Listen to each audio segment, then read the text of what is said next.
dalam rombongan Nabi besar Muhammad.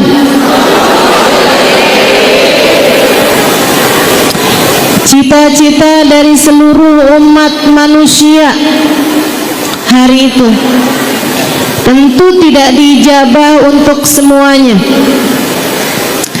Akan tetapi kita minta kepada Allah, semoga kita berada dan rombongan Nabi kita Muhammad sallallahu alaihi wasallam di hari di mana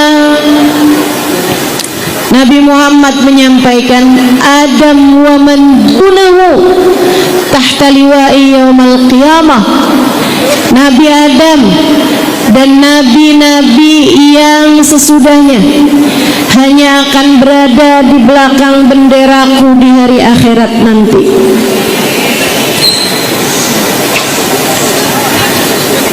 Ibu saya ceritain kondisinya.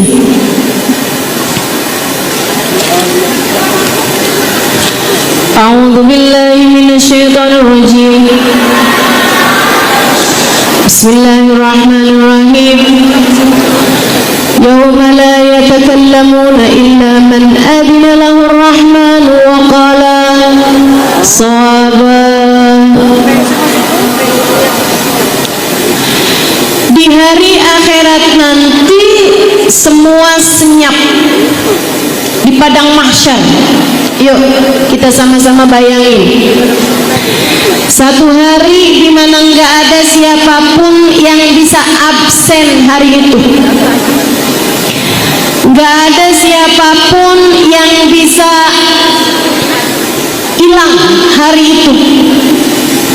Semua yang hidup di dunia, pernah hidup di dunia, semuanya akan ada pada hari itu. Nggak ada yang bisa kabur, nggak ada yang bisa lari, nggak ada yang bisa hilang. Ada masanya, Bu, ketika Allah Subhanahu wa ta'ala sedang murka semurka-murkanya.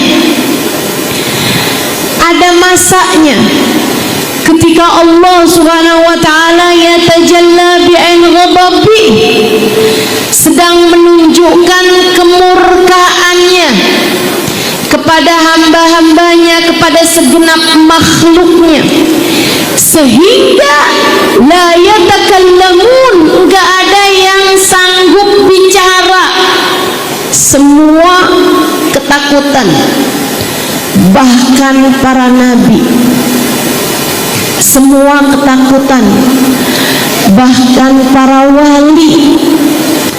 La yatakallamun, enggak ada yang bisa bicara illa man adina lahur rahman, kecuali yang diizinkan oleh Allah yang Maha Rahman. Allah pakai bahasa Ar-Rahman membahasakan dirinya. Saat itu boleh dikatakan bahwa meskipun kepada yang lain dia sedang murka, tapi kepada hamba-hambanya yang tercinta tetaplah dia Sang Maha Rahman.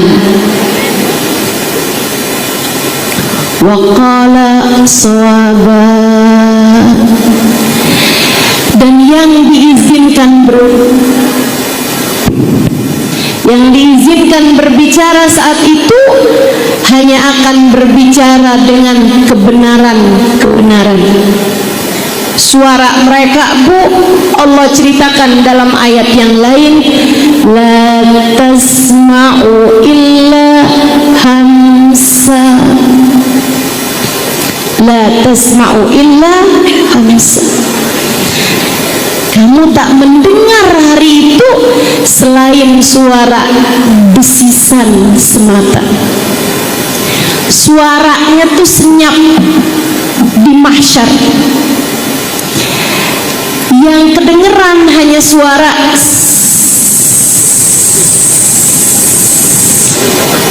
Kenapa begitu?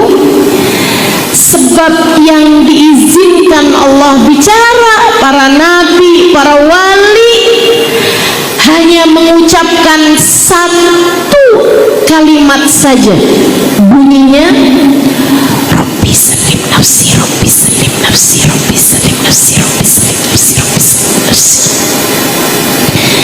Ya Allah, selamatkan diri saya, selamatkan diri saya, selamatkan diri saya. Nabi Adam, Nabi Nuh, Nabi Ibrahim, Nabi Musa, Nabi Isa hanya akan berkata, selamatkan diri saya ya Allah, selamatkan diri saya, selamatkan diri saya. Dengan suara berbisik, sehingga yang terdengar dari mereka hanya suara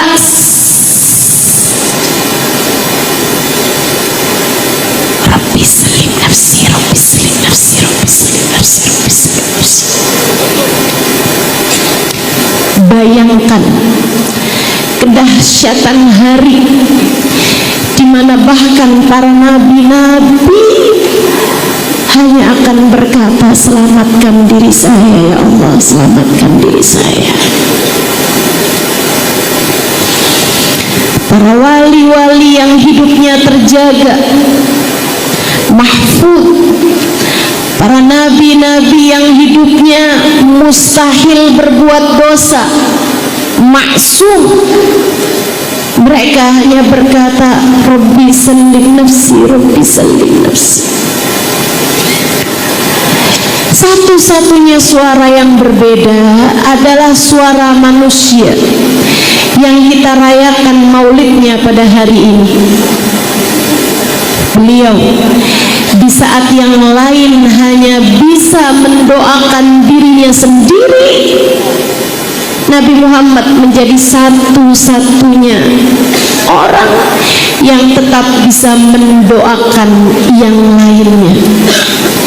Beliau berkata, Rabbi salim ummati, Rabbi salim ummati. Selamatkan umat saya ya Allah, selamatkan umat saya. Hari sangat serius. Kita nggak bisa kabur dari hari itu, Bu. Kita nggak bisa lari dari hari itu. Kita nggak bisa nggak hadir di hari tersebut.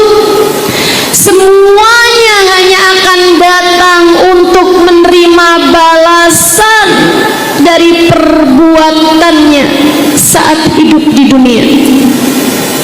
Hari itu yang manfaat hanya dua. Hari itu yang manfaat hanya dua. Satu, rahmatnya Allah. Dua, syafaatnya. Dua syafaat. Satu rahmat, dua syafaat. Syafaat dari siapa Ustazah? Dari banyak. Yang terbesarnya adalah dari manusia yang kita rayakan maulidnya, baginda Nabi kita Muhammad sallallahu alaihi wasallam. Bu, syafaatnya Nabi itu besar, muat buat semuanya. Tolong untuk nggak foto nggak video ya. Ibu-ibu sekalian, syafaatnya Nabi itu besar, muat buat semuanya. Kebagian nih, saya, kamu, kita semuanya bisa kebagian. Nggak usah takut nggak kebagian, semuanya kebagian. Masalahnya cuma ada yang dapat, ada yang nggak dapat. Bukan karena syafaatnya kehabisan, tapi karena dia tidak berhak untuk mendapatkan syafaat tersebut. Yang manfaat hari itu cuma rahmat dan syafaat. Allah bercerita tentang rahmatnya pada hari tersebut. A'udzu billahi minasyaitonir rajim. taswaddu wujuh. Ada orang-orang di hari tersebut yang wajahnya bercahaya. Ada juga sebaliknya orang-orang yang hari tersebut wajahnya hitam. Bukan hitam manis, hitam legam, hitam dimurka, hitam terkutuk. Fa ammal ladzina biyaddat wujuhuhum fa fi rahmatillah. Allah cerita yang wajahnya pada putih berseri-seri, kenapa ya Allah? Fa fi rahmatillah. Mereka adalah orang-orang yang telah meraih rahmatnya Allah. Yang gelap gimana ya Allah? Yang hitam kenapa ya Allah? Famal ladzina swaddat wujuhum akafartum ba'da imanikum fadhuqul 'adzaba bima kuntum takfurun. Fa'ammal ladzina swaddat wujuhum, adapun orang-orang yang wajah mereka dihitamkan,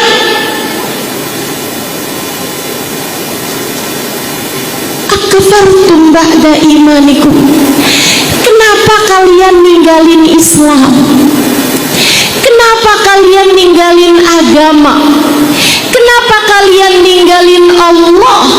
Kenapa kalian ninggalin Nabi Muhammad? Kenapa kalian lebih tertarik terhadap urusan dunia, membuat kalian lupa terhadap akhirat? Akafartum ba'da imanikum, bukankah sebelumnya sudah diberi hidayah? Bukankah sebelumnya kalian sudah dikasih guru? Bukankah sebelumnya kalian sudah pernah hadir di majelis-majelis taklim? Bukankah kalian sebelumnya sudah dikenalkan dengan para ulama? Akafartum ba'da imanikum, kenapa kalian lebih tertarik mengikuti jalan lain selain daripada jalan iman, selain daripada jalan Islam?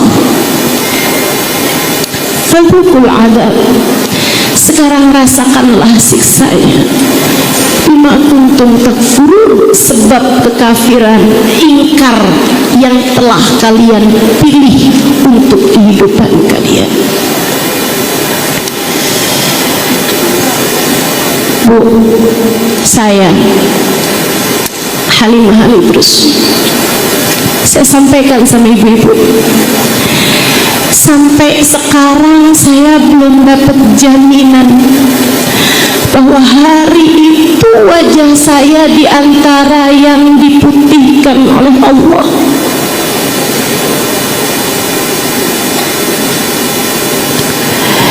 Saya belum mendapatkan jaminan bahwa hari itu wajah saya tidak akan dihitamkan Allah. Saya yang waktu hidup saya di dunia ini, Bu, berusaha buat mutihin wajah saya, bersihin wajah saya. Setiap pagi, setiap malam saya cuci muka. Saya yang sibuk dengan urusan wajah saya di dunia ini, belum dapat jaminan bahwa wajah saya akan diputihkan Allah hari tersebut. Ibu-ibu seribu sekalian, saya tahu kamu semua yang hadir di majelis ini juga sama sama saya. Kita belum mendapatkan jaminan keselamatan di akhirat nanti. Kita nggak tahu nasib kita di akhirat nanti akan jadi seperti apa. Gak ada yang bisa diandalkan, Bu. Dengarkan ucapan saya. Saya sampaikan ini semuanya kepadamu dari hati saya. Maka yang dari hati pantas untuk kamu simpan di dalam hati. Kalau ada tetanggamu marah-marah, gak usah kamu masukin dalam hati. Dia ngomongnya gak dari hati. Kalau ada suamimu ngomel-ngomel, kamu gak usah simpan dalam hati. Dia tidak sedang berbicara dari hati, dia sedang berbicara dari hawa nafsunya sendiri. Kalau ada anakmu kesel sama kamu, kemudian ngomong sesuatu yang gak enak, gak usah simpen dalam hati. Dia hanya sedang terkalahkan dengan egonya sendiri. Yang disampaikan hanya dari lisan, dipengaruhi apalagi oleh keegoisan dirinya sendiri. Gak usah kamu repot-repot nyimpennya dalam hati. Tapi sekarang saya sedang berbicara dari hati saya atas nama cinta, karena saya berharap dicinta oleh Nabi kita. Karenanya saya sampaikan kepadamu, umat Nabi kita. Maka tolong simpan baik-baik ucapan saya. Bu, Kak, Dek, tidak ada yang bisa kamu andalkan untukmu di akhirat nanti. Mau kamu anaknya siapa, mau kamu cucunya siapa, mau kamu istrinya siapa, mau kamu ibunya siapa, semua hanya akan menjalani kehidupan dengan hisab masing-masing. Kita semuanya gak ada yang bisa kita andalkan di akhirat nanti. Kita hanya selamat hari itu jika kita pulang dengan membawa satu dari dua hal yang saya sampaikan tadi itu sebagai bagian dari yang terpenting dalam kehidupan kita, rahmat Allah atau syafaat Nabi Muhammad.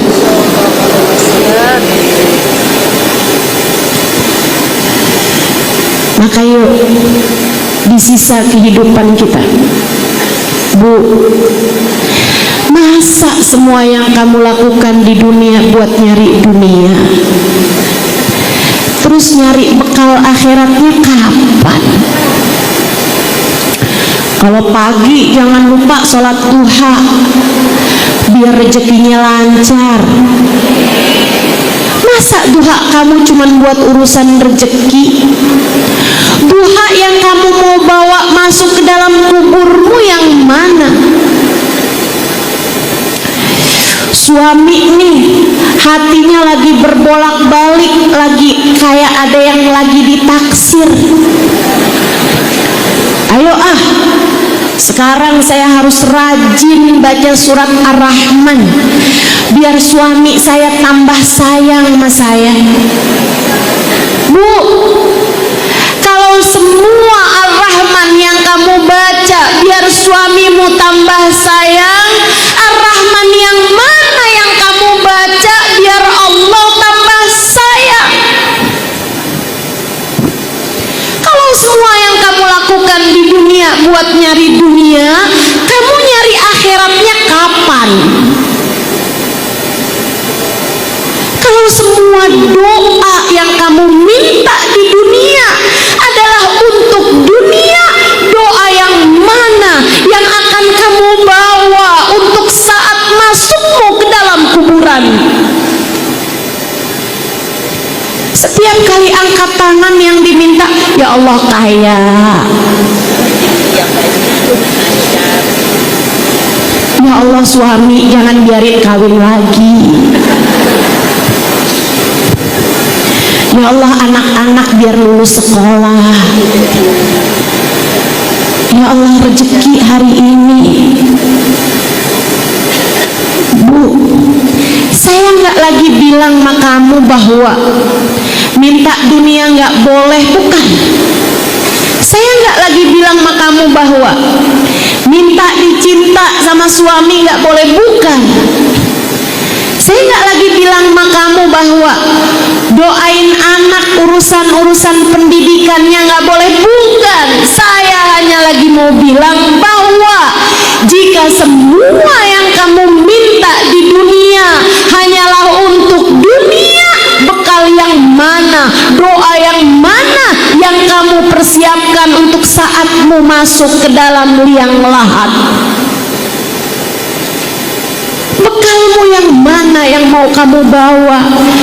Tidakkah kamu lihat ubanmu sudah semakin hari bertambah?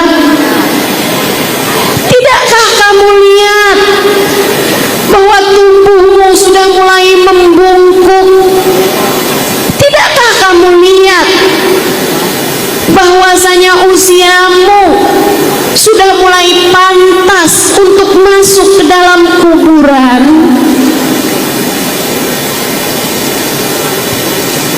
Ibu-ibu saudaraku sekalian yang saya muliakan, yuk nyari bekal buat akhirat,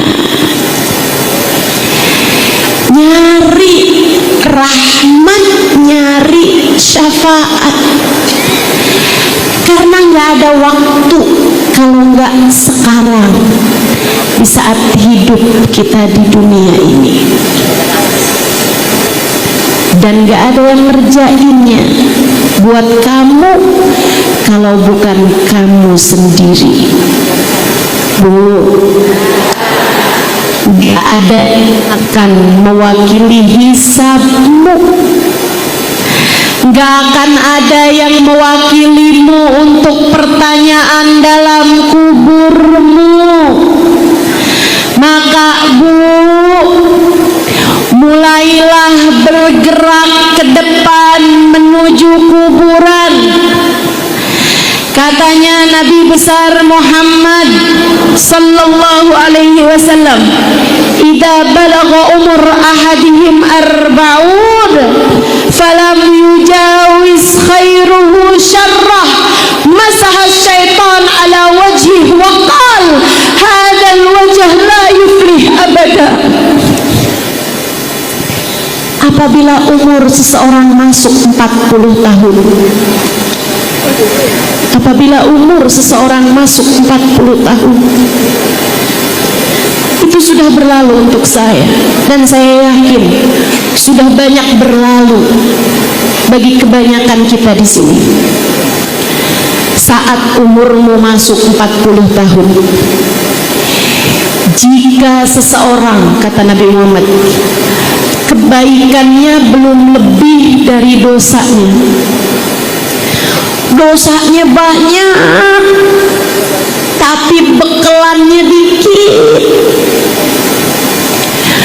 urusannya dunia melulu, nggak gerak-gerak menuju akhirat. Ada yang sebenarnya sibuknya sih ngurusin pengajian, tapi tujuannya dunia juga.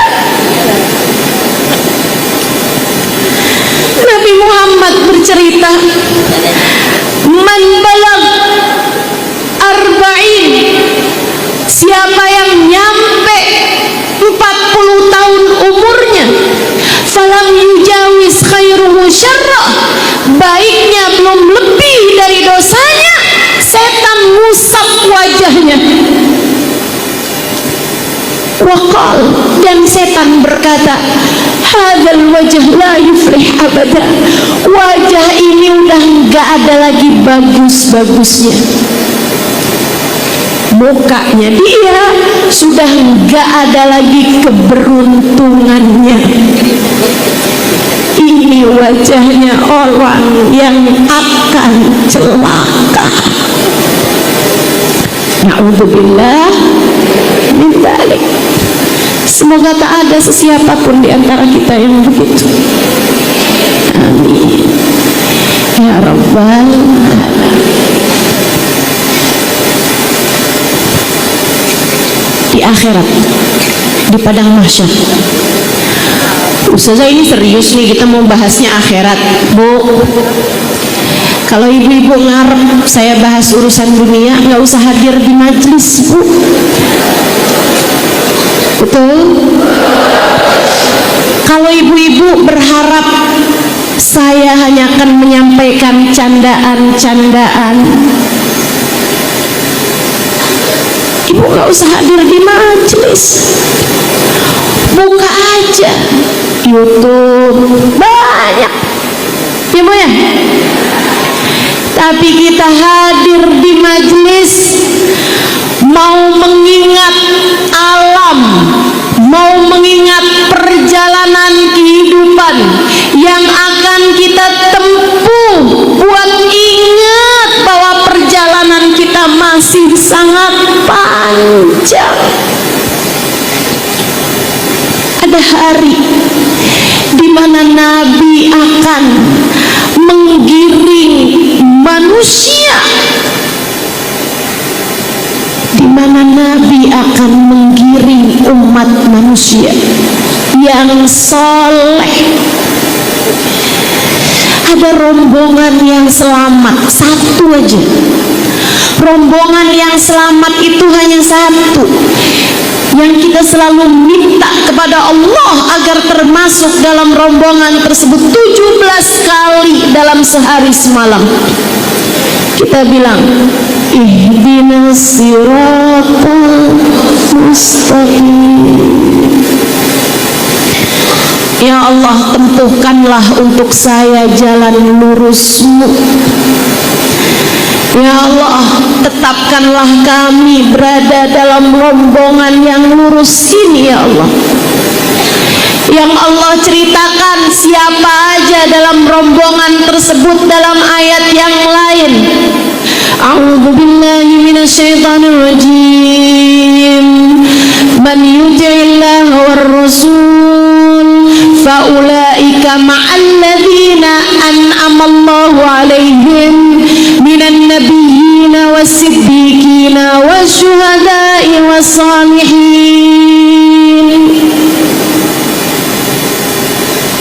Kata Allah, siapa yang taat kepada Allah dan Rasulnya, dia akan dikumpulkan bersama dengan orang-orang yang diberi nikmat paling banyak dari Allah. Siratal ladzina an'amta 'alaihim.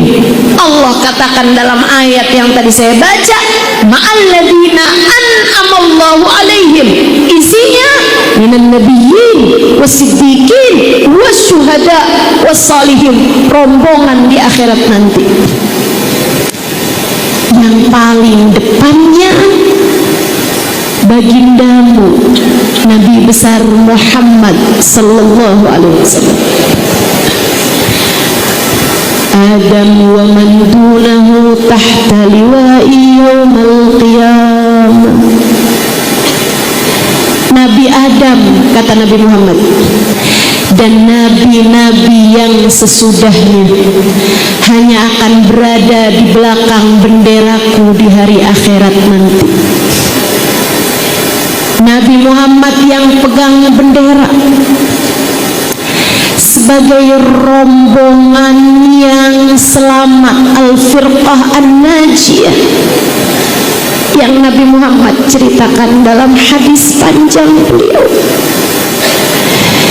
Pimpinan rombongannya Nabi Muhammad, di belakang beliau ada para nabi-nabinya Allah, di belakangnya lagi ada as-siddiqin, para wali-walinya Allah, baik dari kalangan para sahabat, para tabi'in, ataupun wali-wali sepanjang zaman. Di belakangnya lagi ada syuhada, para pejuang Islam. Wa min dimnihim al-ulama. Di antara pejuang-pejuang tersebut adalah para ulama-ulama Allah yang yang memperjuangkan ajaran agama Allah, di belakang mereka ada hamba-hamba Allah yang saleh. Semoga kita termasuk di antara mereka. Bu, kalau hari itu kamu gak masuk dalam rombongan, air mata darah sesudah air matamu habis hari tersebut.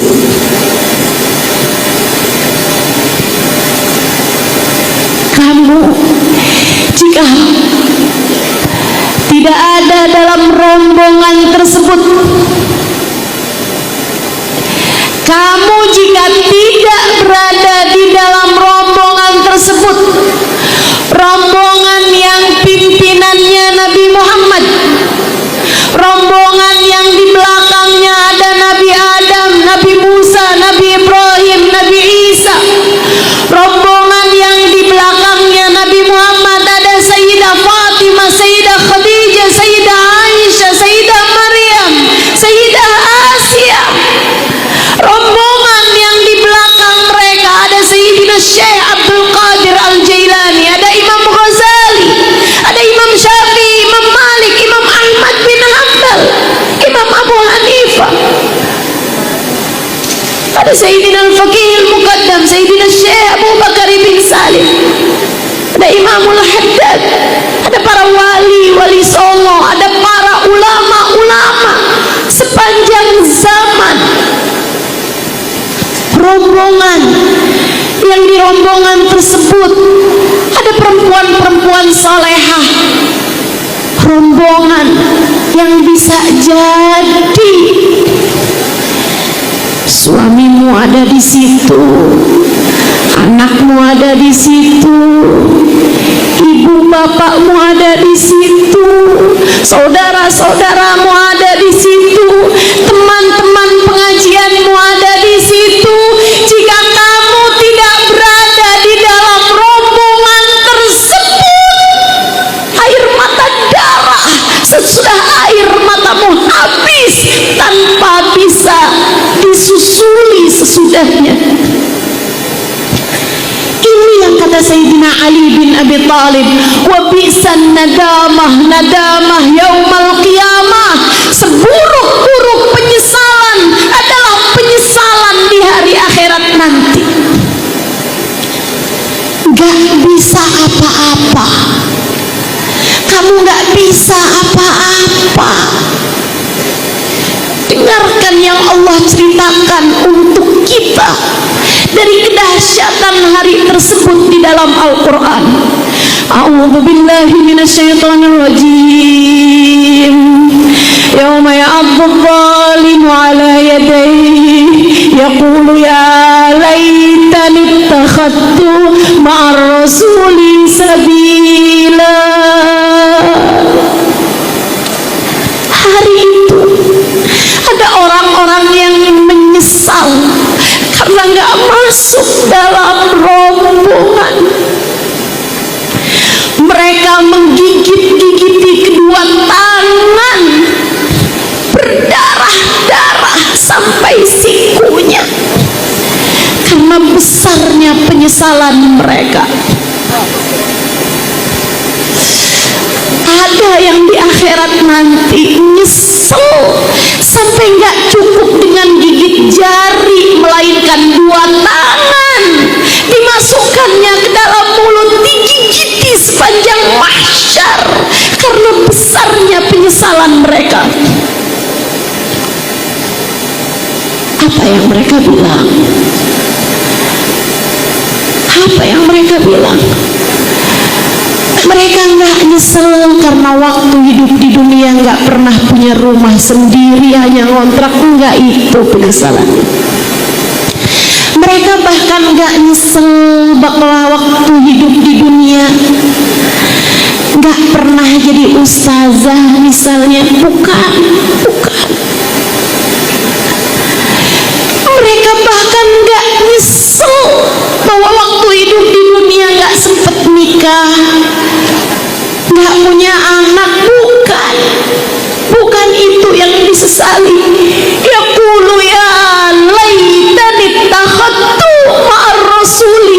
sabila. Ya Allah, andai waktu di dunia saya menghubungkan ini dengan Nabi Muhammad sallallahu alaihi wasallam. Andai waktu di dunia saya memiliki hubungan dengan Nabi Muhammad. Saya ulangi, mereka menyesal dan berkata, andai waktu di dunia saya memiliki hubungan dengan Nabi Muhammad. Dan Bu, silahkan masing-masing dirimu bertanya di dalam hatimu, sudahkah kamu memiliki hubungan dengan Nabi Muhammad? Seberapa hubunganmu dengan Nabi Muhammad? Seberapa besar hubunganmu dengan Nabi Muhammad? Seberapa cintamu kepada Nabi Muhammad? Pernahkah dalam hidupmu mengalir deras air matamu karena rindu kepada Nabi Muhammad? Pernahkah ada dalam hidupmu malam-malammu yang tak bisa tidur karena teringat Nabi Muhammad? Pernahkah ada rintihan doa yang kamu panjatkan kepada Allah semasa hidupmu di dunia dan kamu berkata, ya Allah, dekatkan saya dengan Nabi Muhammad? Ataukah selama ini yang ada dalam doamu, yang ada dalam hatimu hanyalah urusan-urusan dengan dunia dan orang-orang yang tak akan ikut bersamamu, menemanimu ketika kamu masuk dalam kuburan?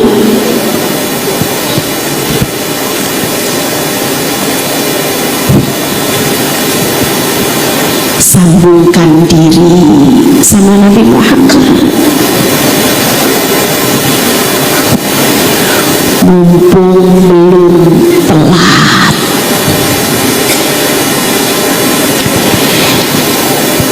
Kejar rahmatnya Allah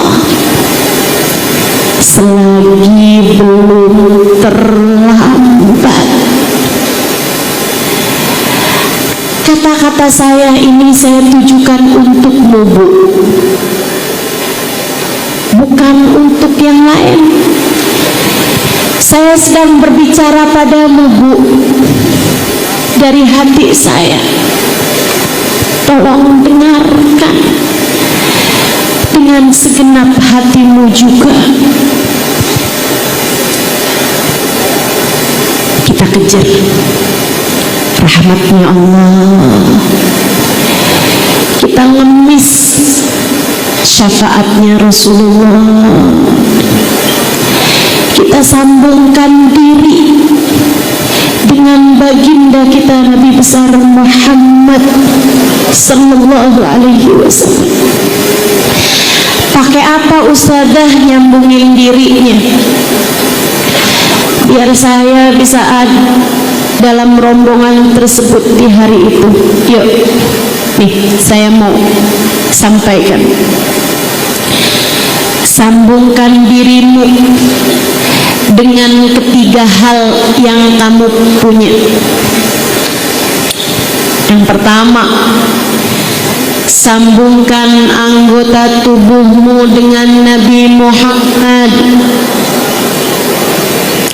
Yuk belajar hidup dengan cara hidupnya Nabi Muhammad.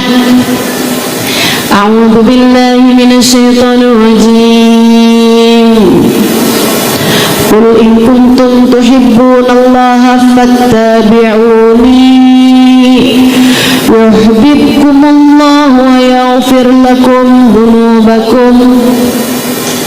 Katakanlah kepada umatmu, wahai Nabi Muhammad, in kuntum tuhibbunallah, jika kalian mengaku mencintai Allah, fattabi'uni, maka ikutilah aku Nabi Muhammad.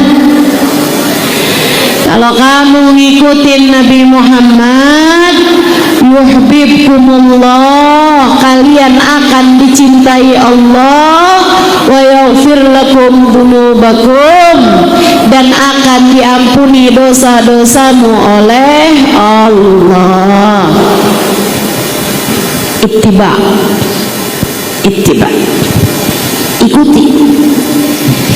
ikuti cara Nabi Muhammad mempergunakan anggota tubuhnya. Nabi matanya dipakai buat apa? Yuk belajar. Nabi matanya dipakai untuk memandang umat Islam dengan pandangan penuh kasih sayang. Nabi pakai matanya buat memandang putri-putrinya dengan pandangan penuh cinta, mandang anaknya dengan pandangan penuh sayang. Belajar begitu juga. Kalau lihat anak, matamu itu loh, jangan ngelihat kesalahannya mulu, jangan ngelihat kurangnya mulu. Apalagi kalau kamu sampai bandingkan anakmu dengan anaknya orang. Bu, kesian. Lihat anakmu dengan pandangan penuh kasih sayang. Habisnya ustazah, anak saya tuh bandel ustazah. Jadinya tiap lihat tuh kayak bawaan kesel aja. Itu setan tuh Bu tuh. Setan gangguin kamu. Jangan mau ikut sama bisikan setan. Ibu-ibu seribu sekalian, kalau kamu bahkan gak bisa sayang sama anakmu sendiri, bawaan kesel aja sama anak kamu, kayaknya kamu perlu ubah cara pandangmu. Bu,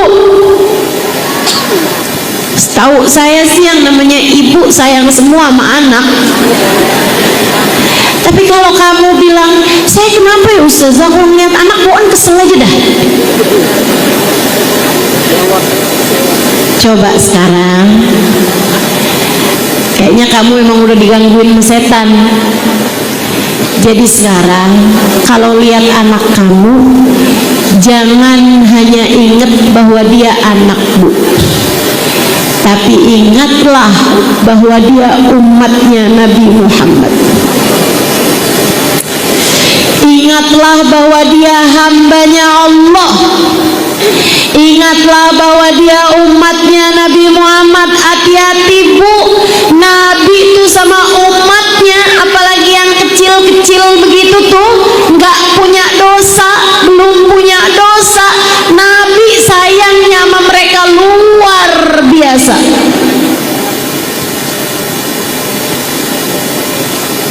Ingat juga, anakmu walaupun lahir dari rahimmu, dia bukan punyamu, dia punyanya Allah.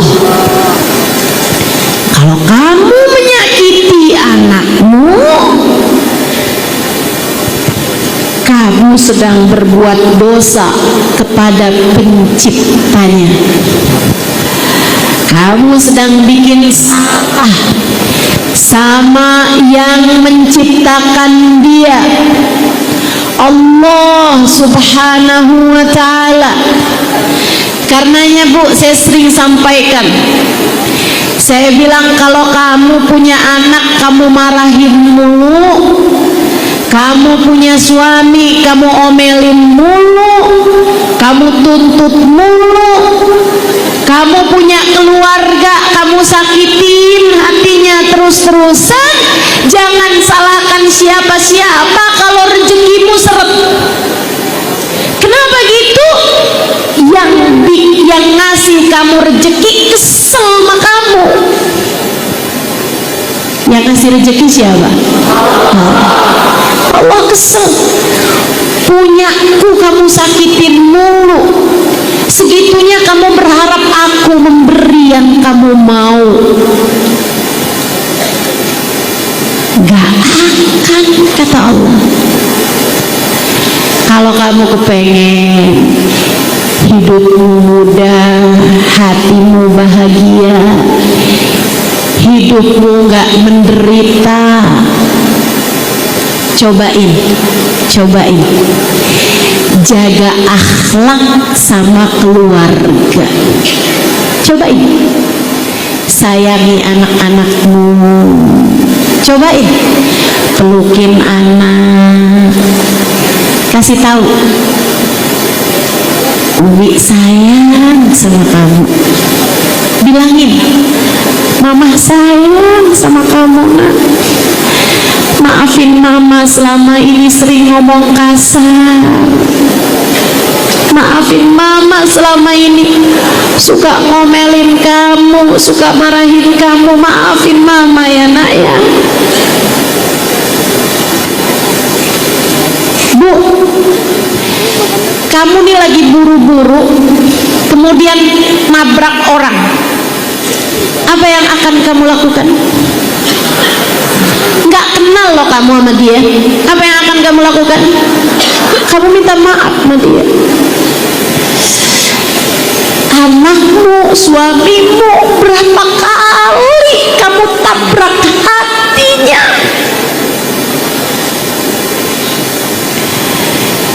Bahkan terkadang bukan cuma sekedar nabrak, kamu sakiti hatinya, kamu rendahkan dia.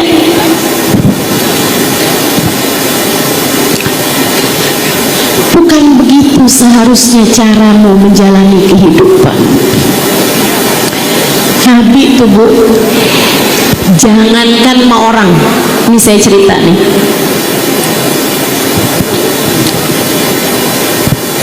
Sayyidah Aisyah bercerita,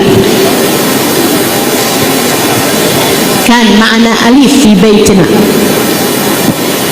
Kami dulu di rumah punya hewan peliharaan, bukan kucing tapi alif. Namanya dikasih nama Alif, kambing kecil, seekor kambing kecil peliharaan Sayyidah Aisyah. Ada di rumahnya Sayyidah Aisyah. Katanya Sayyidah Aisyah, lucu deh nih kambing. Nabi selalu memperlakukannya dengan cara yang indah. Tara nama Nabi kasih minum, tara nama Nabi diusap-usap kepalanya. Tuh kambing senang banget. Dia bilang sampai tuh kambing, kalau lagi nggak ada Nabi Muhammad nih dia kemana-mana, taran ke dapur, taran lompat ke ruang tamu, ruang tengah. Dia ngapain aja tuh kambing. Tapi asal Nabi Muhammad udah datang ke rumah, Assalamualaikum, saya bukain pintu buat Nabi Muhammad, tuh kambing dari arah mana aja tiba-tiba jalan pelan, terus dia nyampe di bawah tiang dan dia diem aja tuh kambing. Selagi Nabi Muhammad ada di rumah saya, kata Sayyidah Aisyah, tuh kambing biasanya udah duduk aja di situ tuh di bawah tiang.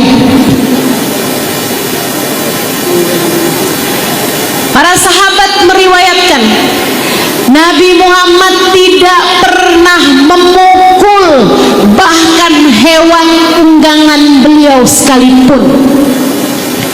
Ama unta, ama keledai aja Nabi nggak pernah mukul, Bu.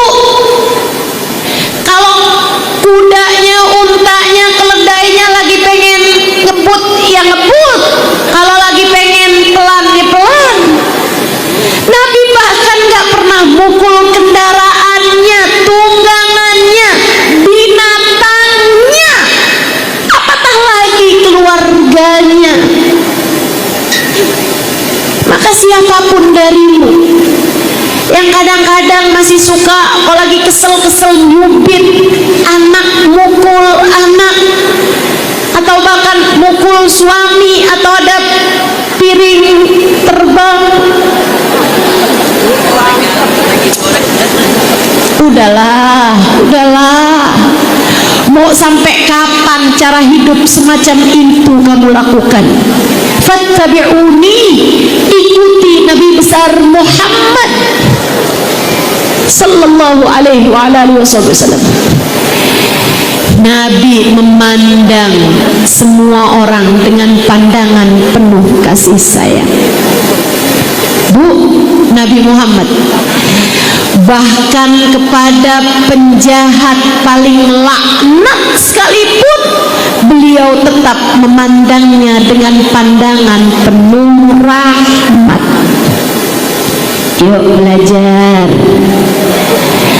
matanya biar benar, insya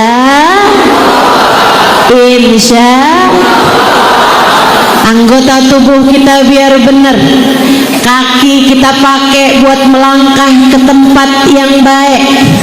Kalau masuk ruangan dahulukan kaki, keluarnya dahulukan kaki, masuk kamar mandi dahulukan kaki, keluarnya dahulukan kaki. Ustazah, saya udah tahu itu dari kecil.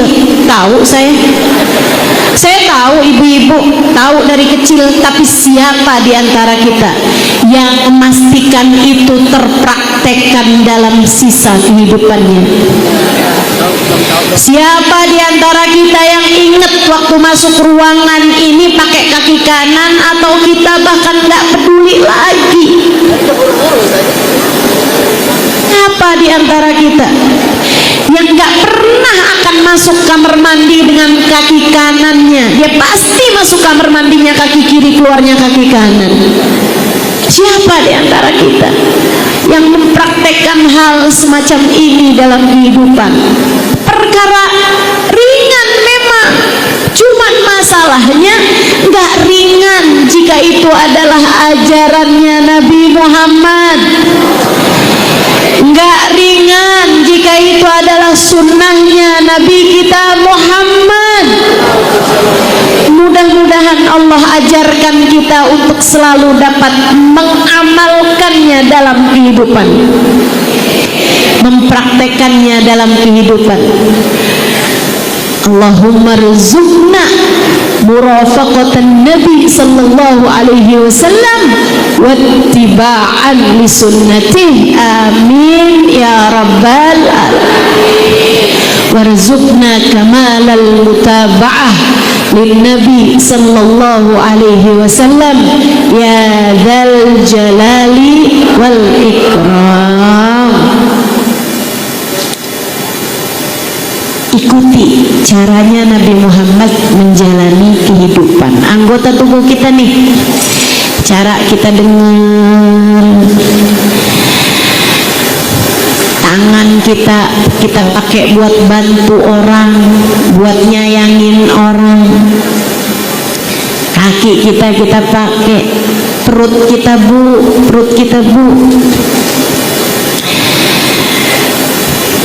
Belajar buat ngerasain lapar kayak yang telah dilaksanakan Nabi kita Muhammad.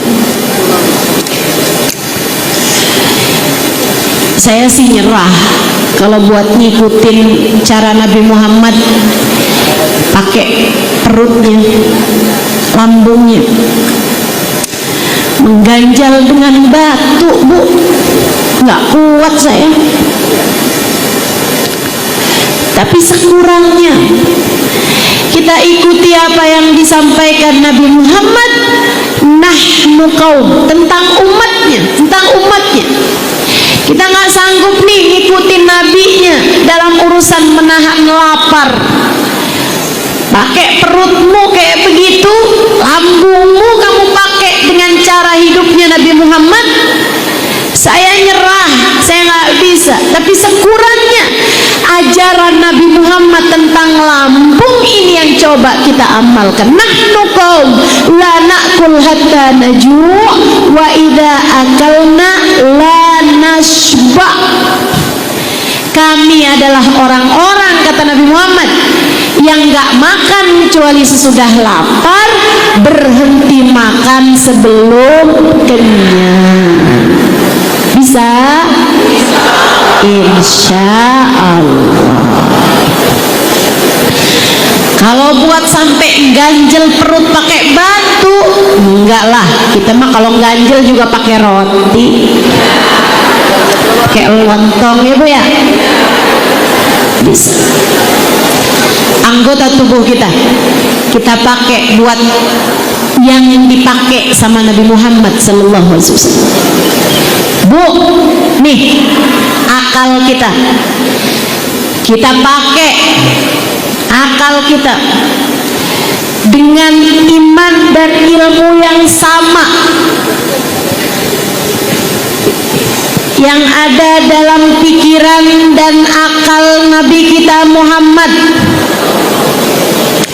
Biarkan memorimu terisi dengan ilmu, terisi dengan ayat Al-Quran, terisi dengan hadisnya Nabi besar Muhammad. Jangan cuman terisi dengan gerakan-gerakan yang kamu hafalkan di TikTok. Jangan cuma kamu hafalkan dengan lagu-lagu yang bahkan isinya bukan sesuatu yang mendekatkan kamu kepada akhirat. Ibu-ibu seriku sekalian yang saya muliakan, yuk belajar ngisi pikiran kita dengan hal-hal yang bermanfaat bagi akhirat kita. Jangan sampai kalau lagi baca Quran nih, jangan sampai kalau lagi sholat isinya suratnya sampai apal malaikatnya. Waladhdallin. Malaikat atid udah bilang, "Kip, tulis kulhu." Langganan nggak ganti-ganti. Bu, kalendermu udah ganti bolak-balik. Kenapa surat Qur'annya itu juga? Ayolah. Man hafidha minni arba'ina hadithan faqad wajabat syafaati. Kata Nabi, siapa yang hafal dariku 40 hadisku, wajib baginya mendapatkan syafaatku. Tuh ibu-ibu, jangan cuman amin, hafal apa kagak. 40 hadis doang Bu. Ustazah, saya udah bebel Ustazah pikirannya. Siapa bilang kalau kamu pakai buat ngafalin mah hafal. Hafal. Bahkan ketika Nabi Muhammad berkata tentang surat Al-Mulk, salatuna ayah, kata Nabi, yal munjiyah ya syafi'ah min adzabil qabr. Surat Al-Mulk 30 ayat yang dapat menyelamatkan umatku dari azab kubur. Nabi mengakhiri ucapannya dengan kata-kata awaddu law annaha fi qalbi kulli mu'min. Aku berharap surat Tabarakal Mulk 30 ayat berada di hati, di hafalan, di memori umatku yang beriman. Nabi ngarep kita semuanya hafal surat Al-Mulk. Ibu hafal nggak Bu? Ustazah, saya mau udah telat ngafalin. Nggak telat. Saya pernah ngajarin surat Al-Mulk, kemudian pengajian saya bulanan, sebulan sekali. Saya bilang sama ibu-ibu di situ, sama jamaah di situ, saya bilang, nanti yang bulan depan hafal 30 ayat surat Al-Mulk, saya kasih hadiah. Saya bilang, waktu itu akhirnya di saat 1 bulan berikutnya hampir semuanya hafal, termasuk ada nenek-nenek umurnya 70-an tahun. Saya tanyain, "Nek hafal?" "Hafal Ustazah." "Sebelumnya hafal?" "Enggak Ustazah." "Ngafalin nih dalam 1 bulan saya hafal Ustazah, alhamdulillah." Saya bilang, "Wah, berhasil juga ya Nek, ya nenek cerdas." "Enggak Ustazah, sebenarnya saya juga nggak yakin bakalan hafal, tapi Ustazah saya punya cucu." Dia bilang, habisnya dengar kajian Ustazah hari itu, dia bilang sama saya, "Nek, yuk kita hafalin mulai hari ini." Neneknya bilang, "Ah, susah Nek, susah Nak." "Usah cu, nih otaknya nenek nih udah nggak bisa ikut kayaknya." "Oh, siapa bilang Nek?" Mulai hari itu Ustazah, dia terus-terusan baca surat Al-Mulk. Tiap 1 hari 1 ayat. Besoknya lagi ditambahin 2 ayat, tapi terus aja dia ngiter di rumah baca 2 ayat dari surat Al-Mulk. Besoknya juga begitu, terus ditambahin 3, tambahin 4, tambahin 5. Ya Allah Ustazah, beneran sebulan hafal saya surat Al-Mulk barengan sama cucu saya itu. Kalau diulang terus-terusan hafal Bu. Ibu lagu dangdut aja kadang-kadang hafal kok. Bisa. Kalau dibaca terus-terusan, lama-lama jadi tuh memori kamu, otak kamu Bu, pakai buat ngikutin ajarannya Nabi Muhammad. Pakai biar di memorimu ada hal yang sama dengan apa yang ada dalam memori Nabi Muhammad. Amin ya Rabbal. Terakhir Bu, sambungkan dirimu dengan Nabi Muhammad lewat rasa hatimu. Ini yang paling penting. Sengaja saya taruh di bagian terakhir karena seringnya yang diingat adalah bagian paling akhir. Memori kita nih Bu suka milih, kebanyakannya suka ingat bagian-bagian yang paling akhir.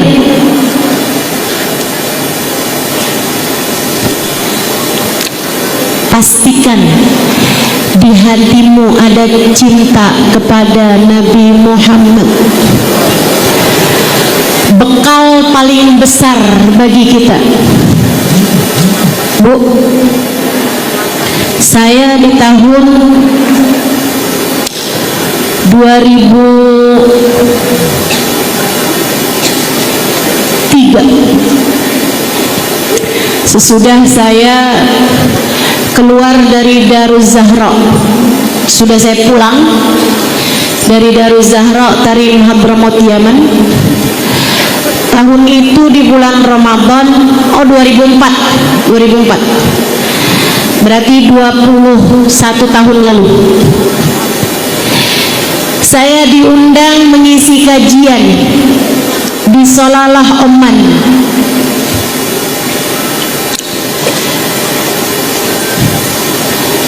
Diundang oleh Hubabah Bahiyah, seorang perempuan sangat solehah.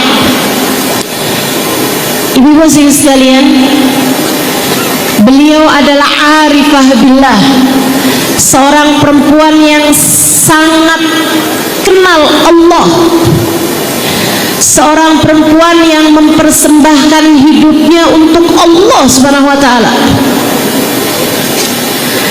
Seseorang yang bahkan ulama-ulama kalau datang ke Salalah, yang laki-laki sekalipun, akan menjumpai beliau untuk mendapatkan nasihat-nasihat indah dari beliau. Beliau, bahkan guru saya Hubabah Nur, mengatakan, Hubabah Bahiyah salah satu dari perempuan paling berpengaruh dalam hidup saya. Alhamdulillah Bu, begini-begini saya diizinkan mata saya untuk memandang wajah Hubabah Bahiyah. Rahmat, karunia, hadiah dari Allah Subhanahu wa taala buat saya. Salah satu dari hadiah besar yang saya nggak ngerti gimana saya mensyukurinya. Orang kayak saya diizinkan untuk bersama-sama dalam sepenggal kehidupan saya bersama dengan beliau. Perempuan sangat solehah. Saya menceritakannya dalam buku Bidadari Bumi yang pertama. Kalau mau baca versi lengkapnya silakan baca di situ. Saya dekat sama beliau hingga ketika saya pulang, beberapa bulan sesudahnya saya dapat undangan dari orang Salalah, diundang untuk memberi kajian di madras atau majelis taklim yang dibangun oleh Hubabah Bahiyah. Saya pun datang ke sana. Beliau membangun majelis taklim yang di situ beliau akan menemui tamu, beliau memberi kajian dan seterusnya. Saya diminta semacam membuka majelis taklim tersebut dengan daurah. Daurah itu kayak semacam pesantren kilat tapi nggak nginep, ya, di bulan Ramadan. Jadi kita bikin majelis jam 10 sampai dengan duhur. Habis sholat duhur berjamaah kita pulang. Nanti lagi, oh bukan, habis duhur sampai ke asar. Habis sholat asar berjamaah kita pulang. Habisnya itu nanti jelang habisnya isya kita kumpul lagi, sholat isya berjamaah, sholat tasbih berjamaah, sholat raweh berjamaah, sholat witir 11 rakaat. Panjang ibadahnya. Saya nggak ngimamin, ada ustazahnya yang ngimamin di sana. Kemudian sudahnya ada taklim lagi, saya yang memberikan kajian waktu itu dalam bahasa Arab tentu saja, dihadiri oleh perempuan-perempuan yang ada di daerah tersebut. Satu waktu kajiannya macam-macam, kadang soal fikih, kadang-kadang soal hadis, kadang-kadang soal tafsir. Satu waktu saya membahas mengenai sholat khusyuk. Ibu, saya bahas-bahas aja sesuatu yang berdasarkan dari ilmu. Walaupun saya belum khusyuk sholatnya, saya bahas-bahas aja gitu. Saya kemudian bercerita tentang sholat khusyuknya wali-walinya Allah SWT. Ada sholatnya Sayyidina Ali Zainal Abidin yang sholat rumahnya nggak terasa. Ketika habis selesai sholat baru menyadari bahwa sholatnya rumahnya kebakaran. Orang-orang bilang, kami sudah memanggilmu wahai imam, al-harik, al-harik, an-nar, an-nar, Tuhan kebakaran, Tuhan kebakaran, tapi engkau tidak keluar dari sholatmu. Beliau mengatakan, al-hadni an-narul kubra, di depan saya ada api yang jauh lebih besar, sehingga api yang kecil ini enggak saya lihat, kata beliau.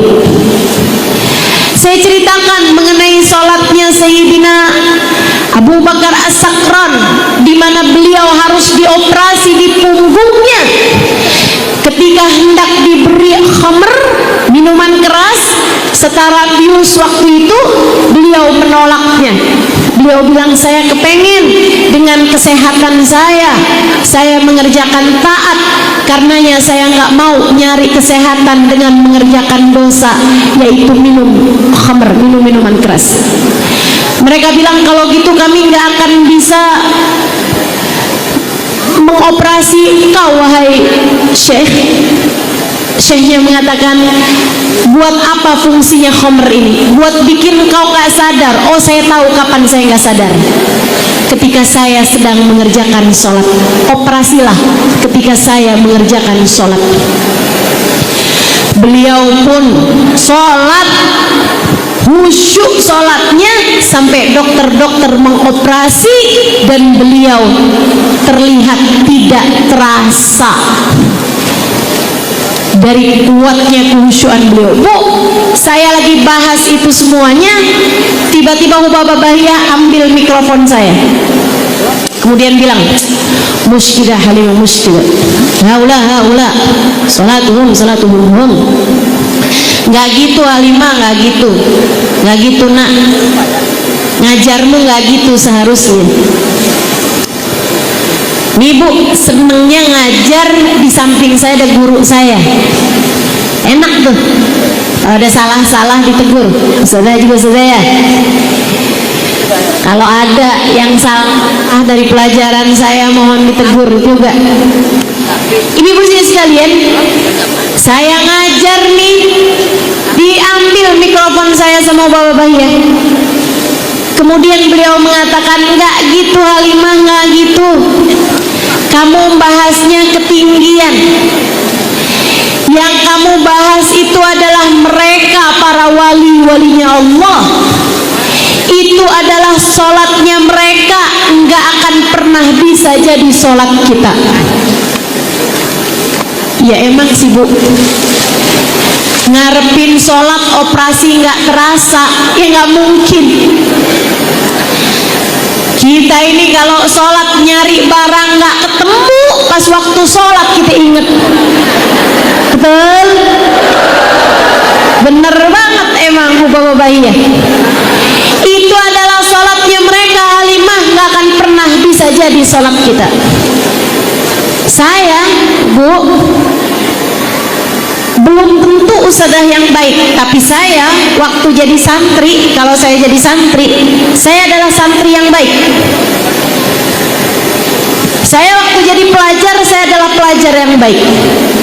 Maka ketika Bapak Bahia berkata semacam itu, saya pun bertanya kepada beliau, pelajar yang baik nih, tidak menyisakan ruang di pikirannya untuk keraguan, itu pelajar yang baik.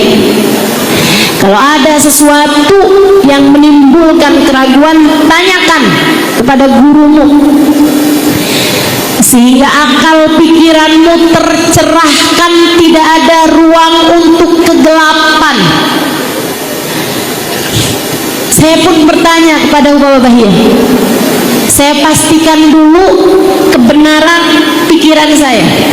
Bapak, jadi bukan jalan kita untuk bisa sampai kepada lewat sholat khusyuk. Kata Bapak Bahia, iya, bukan jalan kita.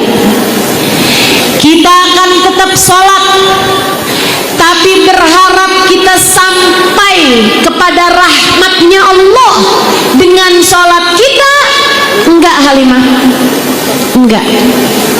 Kita akan tetap melaksanakan sholat, kita enggak akan tinggal sholat. Sholat adalah kewajiban antara kita dengan Allah Subhanahu wa Ta'ala.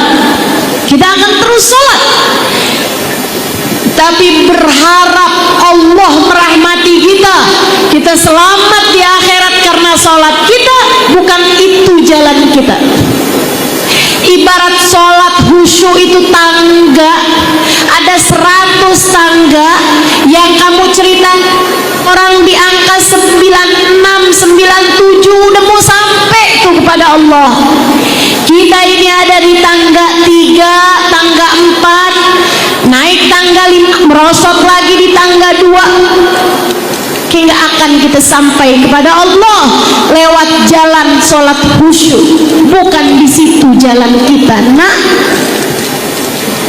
saya pun kemudian bertanya kepada beliau, Hubabah, jika bukan lewat jalan sholat kita sampai kepada Allah, maka lewat jalan apa kiranya kita sampai kepada Allah, kiranya kita sampai kepada rahmatnya Allah, kiranya kita sampai kepada keridhaan Allah. Dengerin saya hanya sisa 5-10 menit lagi. Ibu-ibu sekalian, ini ilmu besar yang saya dapat dari seorang perempuan yang mengerti caranya menjalani kehidupan. Beliau mengatakan, Halimah, kalau kamu bertanya bagaimana jalan kita menuju Allah, jalan kita menuju selamat di akhirat, nah, ma'ana nabi ya khair nabi, kita punya nabi seindah-indah nabi, agrab wasilatuna ilallah, sedekat-dekatnya jalan kita menuju Allah, sebab beliau adalah manusia paling tercinta di sisi Allah. Jalan kita yang terdekat menuju Allah adalah lewat Nabi Muhammad. Dia adalah seseorang yang telah sampai kepada Allah, terdekat dengan Allah, termulia di sisi Allah. Kamu hanya perlu untuk terus-terusan bersimpuh di pintunya, mengetuk-ngetuk pintunya, memanggil-manggil namanya, hingga beliau kesian kepadamu dan kemudian membukakan untukmu pintu. Yang kamu perlukan, kata beliau, untuk bisa di akhirat nanti ada dalam rombongan Nabi Muhammad.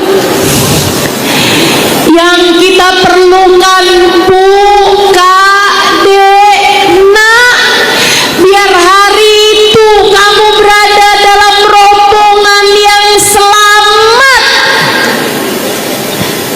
adalah agar Nabi Muhammad berkenan menoleh kepadamu, berkenan mengenal kamu, berkenan mengambil uluran tanganmu, dibawanya kamu menuju Allah. Sekali lagi, saya adalah pelajar yang baik. Saya tidak akan menyisakan ruang untuk keraguan. Saya pun kembali bertanya kepada Hubabah Bahiyah, bagaimana caranya Hubabah? Bagaimana caranya mengetuk-ngetuk pintunya Nabi Muhammad? Bagaimana cara saya untuk terus memanggil-manggil Nabi Muhammad? Dengan sholawatkah? Dengan jalan dakwahkah? Gimana caranya saya biar dianggap lagi ngetuk-ngetuk pintunya Nabi, hingga Nabi berkenan membukakan pintu untuk saya? Dan inilah jawaban Hubabah Bahiyah. Tidak seperti yang saya perkirakan. Beliau berkata, Halimah, cintai Nabi Muhammad sebisamu mencintai seseorang. Rindui Nabi Muhammad sebisamu merindukan seseorang. Kalau dalam hidupmu kamu pernah jatuh cinta sampai membuatmu lihat apapun ingat dia, sebelum tidur ingat dia, bangun tidur ingat dia, hatimu nak, cintamu yang kayak begitu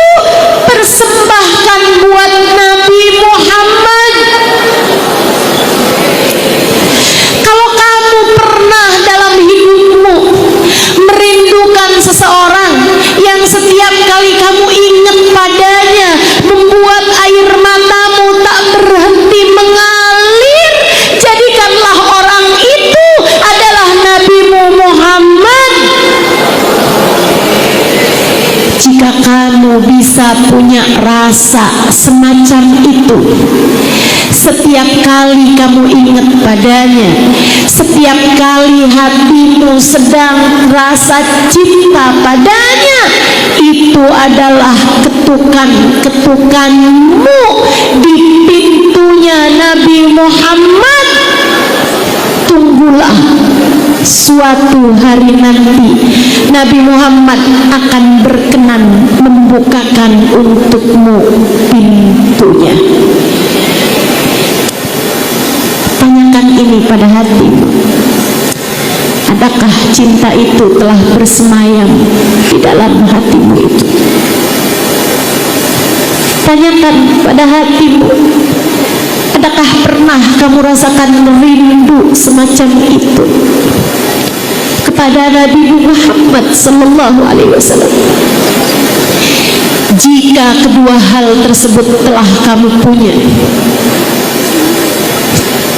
rahmatnya Allah, cintanya Nabi Muhammad, jika ketiga hal tersebut kamu punya, mengikuti Nabi Muhammad dengan anggota tubuhmu, memiliki ilmu, memori seperti apa yang ada dalam memori dan akal Nabi Muhammad sallallahu alaihi wasallam, dan hatimu telah memiliki cinta kepada Nabi Muhammad, aku kabarkan padamu sebuah kabar gembira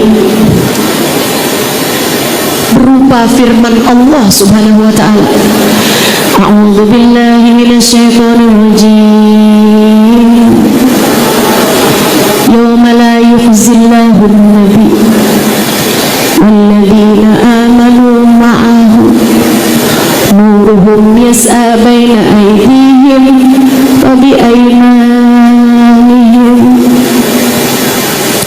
yaquluna rabbana atmim lana nurana waghfir lana innaka ala kulli syai'in qadir.